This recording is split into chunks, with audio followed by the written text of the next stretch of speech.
ان کی زندگی ہمارے لیے، ہماری مقدرات اسلام کے لیے، بہنوں بیٹی اور ماؤں کے لیے کامل اکمل نمونہ ہے۔ میری بہن، میری بیٹی، تو مغرب کی ٹینو نہیں ہے، تو مشرق کی بیٹی ہے۔ تو کوئی دیا نہیں ہے کہ جس کو جو چاہے اٹھا کے لے جائے۔ تو گھر کی رونق ہے، عزت ہے، آبرو ہے۔ تو سمٹ جائے گی تو معاشرہ پھیل جائے گا۔ اور تو اگر گھر میں سمٹ کے بچوں کو سنبھال لے گی تو امت بحر و بر پہ قابض ہوگی، لیکن اگر تو گھر کو نہ سنبھالا تو پھر امت کبھی بھی بامراد اور کبھی بھی سرخرو نہیں ہو سکتی۔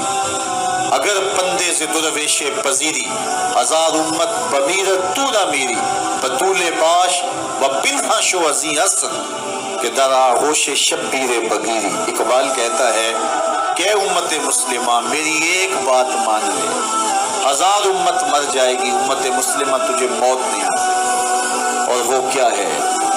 اللہ اکبر، بطول باش، قوم کی بہن سے، بیٹی سے، ماں سے مخاطب ہو کے اقبال بولتے ہیں بطول باش، بطول بن جا، وہ پنہا شو ازیں اثر، اور زمانے کی آنکھ سے پوشیدہ ہو۔ پھر در آغوش تو شبیر بگیری، پھر تیری آغوش میں بھی حسین ابن علی کے جانشین پرورش پائیں گے۔ تو اپنے آپ کو سمیٹ کے اس کردار کے سانچے میں ڈال لیا جائے۔ عورت کا دائرہ کار گھر ہے، چار دیواری ہے، اور اس چار دیواری کے ماحول کو آسودہ رکھے۔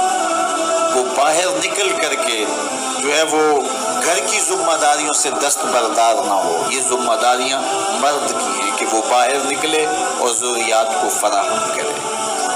عورت کی ذمہ داری چار دیواری کی ہے، اس چار دیواری کو رونق بخشے اور تربیت پر نئی نسل کو بہتر بنانے کے لیے اپنی ساری صلاحیتیں صرف کر دے۔ ساری زندگی میں ایک اس کا بچہ بھی اگر قوم کو مل گیا تو قوم کی تقدیر بدل گئی۔ مائی راستی ہیں یا ام الخیر ہیں، انہوں نے ایک بچے کی تربیت کی، آج مائیں کیوں نہیں کر سکتی؟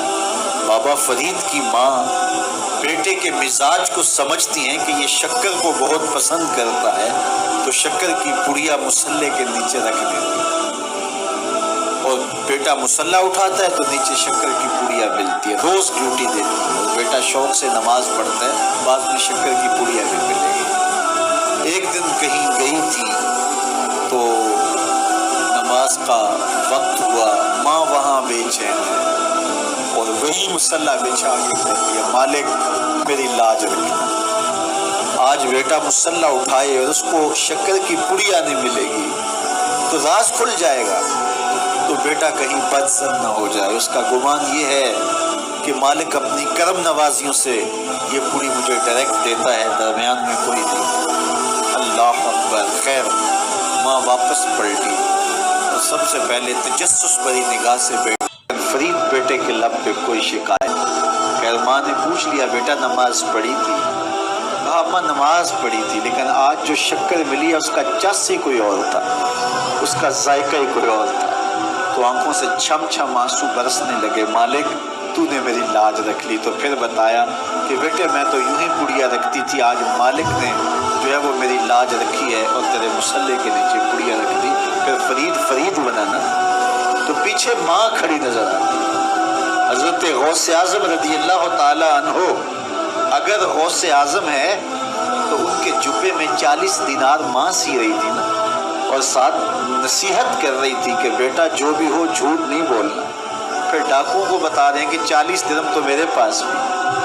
تو ڈاکو کہتے ہیں عجیب کہانی ہے، بھلا کو ڈاکو کو بھی پیسے بتایا کرتا ہے۔ کہا میری ماں نے کہا تھا جھوٹ نہیں بولنا، جو بھی ہو جائے لیکن جھوٹ نہیں بولوں گا۔